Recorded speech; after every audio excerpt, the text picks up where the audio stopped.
IPL 2025 mega వేలానికి సంబంధించిన retention rules ను Bharat cricket నియంత్రణ మండలి ప్రకటించింది. మొత్తం 6 ఆటగాళ్లను రిటైన్ చేసుకునేందుకు అవకాశం ఇచ్చింది. ఇందులో ఒక ఆర్టీఎం కార్డు కూడా ఉంది.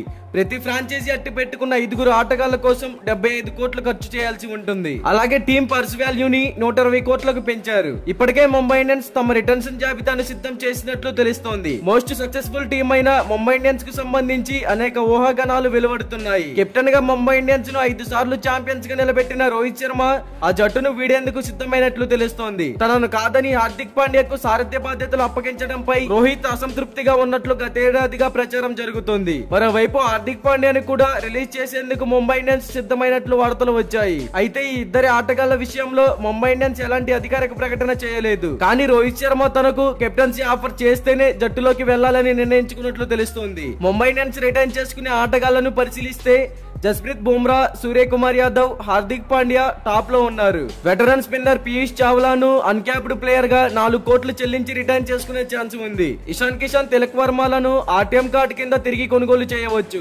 ఆటగాళ్లను రిటెన్షన్ ధరలను బీసీసీఐ ఖరారు చేసినా అవి గరిష్టం. తప్పనిసరిగా అంతే ధరకు తీసుకోవాలా అనే దానిపై క్లారిటీ రాలేదు. ముంబై ఇండియన్స్ వర్గాల ప్రకారం హార్దిక్ పాండ్యా 15 కోట్లకు, జస్ప్రీత్ బుమ్రా 12 కోట్లకు, సూర్యకుమార్ యాదవ్ 8 కోట్లకు రిటైన్ చేసుకోవాలని యోచిస్తున్నారు తెలుస్తుంది. ఆర్టీఎం కార్డు కింద తిలక్ వర్మను 2 కోట్లకు, ఇషాన్ కిషన్ ను 15.25 కోట్లు ఖర్చు చేయాలని నిర్ణయించుకున్నట్లు సమాచారం. మరి ఒకవేళ రోహిత్ శర్మని ముంబై ఇండియన్స్ రిటైన్ చేసుకోకపోతే రోహిత్ శర్మ ఏ టీం కి కెప్టెన్ గా వెళ్తే బాగుంటుందని మీరు అనుకుంటున్నారో కామెంట్ చేయండి.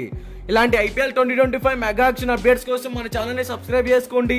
అలాగే ప్రక్కనే ఉన్న గంట సింబల్ యాక్టివేట్ చేసుకోండి. Thank you for watching.